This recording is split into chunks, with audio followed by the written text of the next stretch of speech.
Hello guys, तो मेरा नाम अभिषेक है और इस वीडियो में बेसिकली हम आईपीएस क्लर्क मेंस से रिलेटेड कुछ डिस्कशन करेंगे। अभी हमारा 7 तारीख को एग्ज़ाम लाइंड अप है, तो एग्ज़ाम कैसे अटेम्प्ट करना है। बहुत सारे लोग को डाउट है कि कैसे पेपर सॉल्व करना चाहिए, मतलब अटेम्प्ट कैसे इंक्रीज़ करें। इंग्लिश में लोगों को बहुत डाउट आ रहा है, तो सब चीज़ों को देखेंगे लाइन बाय लाइन। तो सबसे पहले अगर हम पेपर अटेम्प्टिंग स्ट्रेटजी की बात करें, पेपर कैसे अटेम्प्ट करना चाहिए, तो मैं आप लोगों को सजेस्ट करूँगा कि आपने जो भी मॉक दिया है या जैसे भी आप मॉक दे रहे हैं वो तो आपका पैटर्न सही है, क्योंकि इसमें तो ऐसा कुछ नहीं कि पहले ये सेक्शन कर लो, वो कर लो, दूसरा सेक्शन पहले कर लो। आरआरबी जैसी एग्ज़ाम नहीं है, प्रॉपर सेक्शनल टाइमिंग रहेगा और एक एक सेक्शन पहले खुलेगा। आपका जीए सेक्शन पहले खुलने वाला है, तो आपको जीए में फ्लूक पहले राउंड में नहीं मारना है। एक बार आप फर्स्ट राउंड में आप सारे 50 क्वेश्चन रीड करेंगे और सपोज़ कीजिए आपको 15 क्वेश्चन आ गए जिसमें आप 100% श्योर हो कि इसका आंसर ये है, तो वैसे आप क्वेश्चन मार्क कर लो 10 से 15 जो भी है। उसके बाद जब पढ़ते रहोगे तो 4-5 क्वेश्चन ऐसे आएंगे जो आपको लगेगा कि थोड़ा इसमें मतलब 2 में डाउट है, तो उसको आप मार्क फॉर रिव्यू करते चलो कि जब आप नेक्स्ट राउंड में आओ तो आपको फिर से वो क्वेश्चन ढूंढना ना पड़े। तो ये करोगे तो सेकंड राउंड में आप और समझ लो 4-5 आपने मार्क कर दी, बस इतना ही करना है। ज़बरदस्ती के आप अटेम्प्ट बढ़ाने के लिए 30-40 ऐसा मत कर दें जीए में, है ना, क्योंकि बाद में अगर आप 10 रॉन्ग करते हो, 12 रॉन्ग करते हो तो 12 मार्क तो वो तो गए ही, साथ में 3 मार्क नेगेटिव के और चले जाएंगे। तो वो गलती नहीं करना है, क्योंकि हाफ मार्क की अहमियत बहुत है। आधा मार्क सिलेक्शन दिलवाता है और छीन भी लेता है, तो वो गलती जीए में नहीं करना है। फिर सेकंड सेक्शन आपका खुलेगा, मे बी इंग्लिश खुलेगा। तो इंग्लिश का सेक्शन में आपको बताऊँगा स्ट्रेटजी की कैसे 15 मार्क्स तक आप 20 मार्क्स तक ला सकते हो। जैसे 40 मार्क का पेपर आएगा तो उसमें आपको क्या करना है कि सबसे पहले जो आप 100% श्योर वाले क्वेश्चन रहते हैं ना, जैसे एरर पे नहीं जाना है तुरंत, पैरा जंबल पे भी नहीं जाना है, आरसी पे भी नहीं जाना है। सबसे पहले जैसे फिलर वाले हो गए, या वो वर्ड स्वैप हो गया, या सेंटेंस अरेंजमेंट हो गया, या मैच द पेयर हो गया, ये ट्राई करो कि ये 8 से 10 क्वेश्चन आने वाले हैं। Match the pair, sentence rearrangement, या फिर वर्ड स्वैप हो गया, या फिलर हो गया, तो ये 8 से 10 मार्क आएंगे, 10 मार्क के क्वेश्चन आएंगे। तो पहले ट्राई करो कि एक राउंड में ये 10 मार्क तो आप सॉल्व कर लो। इसमें ना ये नहीं रहेगा कि यार ये सही की गलत है, एक्यूरेसी वाला झंझट नहीं रहेगा। फिर नेक्स्ट जब आओगे ना तो फिर एरर वाले क्वेश्चन, उसमें एक्यूरेसी का डाउट रहता है। बट अगर आपने 120 रूल्स ऑफ ग्रामर पढ़ा होगा निमिषा बंसल मैम का, या आपने एरर डिटेक्शन की प्रैक्टिस की होगी, तो 5 में से आप 2-3 बना सकते हो, वो कर लो।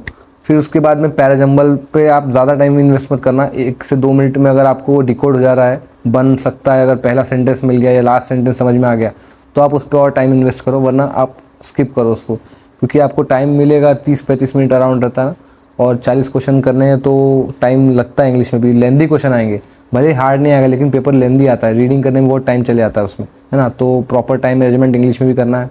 लास्ट में 2 आरसी रहेंगे आपके, अराउंड 15 मार्क के आरसी रहेंगे। तो ट्राई करो कि आरसी में आप स्कोर करो, क्योंकि आरसी स्कोरिंग होता है। बहुत लोगों को आरसी से डर लगता है, लेकिन अगर आप डेली हैबिट है आपकी रीडिंग की तो आप आरसी में स्कोर कर सकते हो। 15 क्वेश्चन में से ना अराउंड आप 9 से 10 मार्क तो आप ले ही सकते हो। अगर आप फिर भी 4-5 क्वेश्चन छोड़ देते हो, जो इन्फ्रेंस बेस्ड क्वेश्चन है ना वो आते हैं, अगर आप वो छोड़ भी दो, या एक आधा सिनोनिम्स एंटोनिम्स भी छोड़ दो, फिर भी आप 15 में से 9 से 10 मार्क ले सकते हो। तो अगर आप 10 मार्क आरसी से लेते हो और 10 मार्क बाकी मिसलिनियस से लेते हो, तो अराउंड 20 मार्क्स आप इंग्लिश में स्कोर कर सकते हो, जो कि बहुत अच्छा स्कोर है। मैं बता रहा हूँ आपको, इंग्लिश में मेंस में अगर 20 ला रहे हो तो बहुत अच्छा स्कोर है वो। तो ये आपकी इंग्लिश की स्ट्रेटजी होनी चाहिए। इसके बाद बात आती है क्वांट और रीजनिंग की। तो अगर क्वांट की बात करें तो क्वांट में अराउंड 7 से 8 आपको स्पीड मैथ के क्वेश्चन मिल जाएंगे। उसमें अप्रॉक्सीमेशन के 2-3 क्वेश्चन हो सकते हैं, क्वाड्रेटिक हो सकता है, नंबर सीरीज हो सकता है। तो ऐसे 7 से 8 मार्क्स आपको स्पीड मैथ्स के मिलेंगे, जो कि आपको करना ही करना है ढूंढ के। उसके बाद मैं आपको क्वांट और रीजनिंग के लिए एक सबसे अच्छा आइडिया बताता हूँ ना, कि जो मैं खुद फॉलो करता हूँ। ये चीज़ मैं क्या करता हूँ, जैसे आपका जितना भी क्वांट का टाइमिंग है, तो आप है ना 2 मिनट इन्वेस्ट करो पूरे क्वेश्चंस देखने के लिए।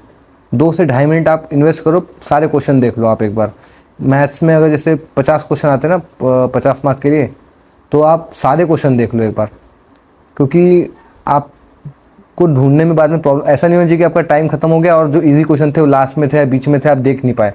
तो 3 मिनट का टाइम दो, और उसमें ना जो आपके डुएबल क्वेश्चन है, जो डीआई डुएबल लग रही है, या जो स्पीड मैथ के क्वेश्चन तो आप आंखों जो आ रहे हैं उसको तुरंत बनाते चलो, बट जो डुएबल डीआई लग रही है, अरिथमेटिक आपको लग रहा है, उसको आप नोट करते चलो। जैसे 4 डी आएगी ना, तो उसमें से 2 डी आपको डुएबल मिलेगी, तो आप क्वेश्चन नंबर नोट करते चलो कि 21 से 25 डी आई कौन सा टेबुलर है, तो लिख लो कि आप अटेम्प्ट करने वाले हो। मार्क फॉर रिव्यू मत करो, उसको लिख ही लो साइड में रफ शीट पे, उसके बाद फिर आगे बढ़े, फिर एक और डी आपको लगी थोड़ी हाँ ये भी डूएबल है तो उसको भी लिख लो, बाकी जो क्वेश्चन स्किप करना है उसको स्किप कर दो।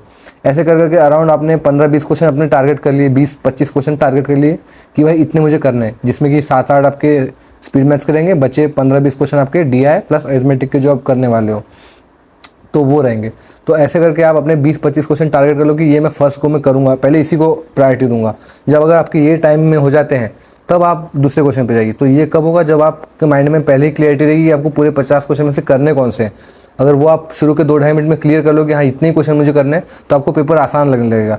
वरना आप अगर रैंडमली बस चले जा रहे हो क्वेश्चन ढूंढे जा रहे हो, आगे पीछे कर रहे हो, तो आपका 5 से 6 मिनट वैसे ही वेस्ट हो जाएगा। आपका टाइम वेस्ट हो रहा है, मतलब आप 5-6 मार्क का कम अटेम्प्ट कर रहे हो।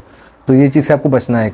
यही सेम चीज़ मैं रीजनिंग में बोलूँगा, एक बार पूरा पेपर स्कीम कर लो, कहाँ पे सिलॉक्स है, कहाँ पे इनइक्वालिटी है, कहाँ पे आपके मिसलिनियस के क्वेश्चंस है, उसको मार्क करते चलो, ठीक है। और जो पजल आप करने वाले हो उसको भी मार्क कर लो। मैं बोलूँगा जैसे 4 पजल आप देखोगे तो आपको समझ में आ जाएगा कि कौन सा पजल लेंदी है, किसमें ज़्यादा वेरिएबल है, कौन सा 2 वेरिएबल वाला है, कौन सा 3 वेरिएबल वाला है। तो जो डुएबल है ना उसको मार्क कर लो। सपोज कर लो कि 5 से 10 में जो पजल है वो सिंपल है, मतलब 8 लोग हैं, इनसाइड देख रहे हैं और एक ही वेरिएबल साथ में, तो वो एक डुएबल पजल हो गया। तो उसको आप 5 to 10 ऐसा रफ शीट में मार्क कर लो कि ये मैं अटेम्प्ट करूँगा। ऐसे आगे चले फिर आपको 22वें नंबर पे एक पजल दिखा जो कि डुएबल है, तो उसको भी आप मार्क कर लो कि 22 से लेकर 24 तक। तो ऐसे करके आपके अराउंड 20-25 क्वेश्चन आपने मार्क कर लिए। ये सब 2 से 2.5 मिनट में करना शुरू के, तो आपके पास क्लैरिटी आ गई कि अब मुझे पहले इन्हीं क्वेश्चंस को टारगेट करना है। तो अगर आप उतने क्वेश्चन अचीव कर लेते हो तो एक आप थोड़े अच्छे पोजीशन में चले जाओगे। उसके बाद फिर आप नेक्स्ट क्वेश्चंस करो। और जो रीजनिंग में क्रिटिकल रीजनिंग भी आएगा, 4 से 5 क्वेश्चन क्रिटिकल रीजनिंग के आएंगे, तो उसमें अगर आप बिल्कुल श्योर हो तो ही अटेम्प्ट करना, वरना उसको स्किप करना। तो ये आपका रीजनिंग का स्ट्रेटजी होना चाहिए। तो ये ओवरऑल मैंने बता दिया कि इस तरह से आप अगर पेपर सॉल्व करोगे तो मे बी आपके अटेम्प्ट बढ़ सकते हैं। वरना अगर आप रैंडमली क्वेश्चन ढूंढ के करोगे तो वहाँ पे आपको प्रॉब्लम फेस करनी पड़ सकती है, आप पैनिक हो सकते हो, है ना। तो इतना ही अगर आप अच्छे से कर लेते हो और अराउंड आप 100 के आसपास टारगेट रखते हो अपना, फिर चाहे वो 90 भी हो एक्यूरेसी से, तो बहुत अच्छा अटेम्प्ट रहेगा, है ना। बहुत ज़्यादा करने की ज़रूरत नहीं कि पेपर अच्छे लेवल का आता है। पेपर का लेवल में बताऊँ तो ये RRB क्लर्क से ऊपर आएगा, RRB PO लेवल का बोल सकते हो, या उससे भी थोड़ा सा ऊपर मैं रीजनिंग को दे सकता हूँ, क्योंकि इसमें जो है ना न्यू टाइप के पजल आपको देखने मिलेंगे। जैसे सिंपल ऐसे नहीं है कि 8 लोग हैं 8 आ गया, कुछ अलग टाइप के भी क्वेश्चंस दिख सकते हैं जो आपने कभी मॉक में सॉल्व नहीं किए होंगे। तो उसके लिए भी आपको पहले से प्रिपेयर रहना। बाकी अच्छा पेपर आएगा, इसलिए कट ऑफ कम जाती है, तो चिंता नहीं करना है और एक्यूरेसी के साथ अटेम्प्ट करना है। 80 क्वेश्चन कर रहे हो, 80 क्वेश्चन में से 80 क्वेश्चन राइट कर रहे हो, ऐसे अटेम्प्ट करना, ठीक है। तो ये था आज के लिए।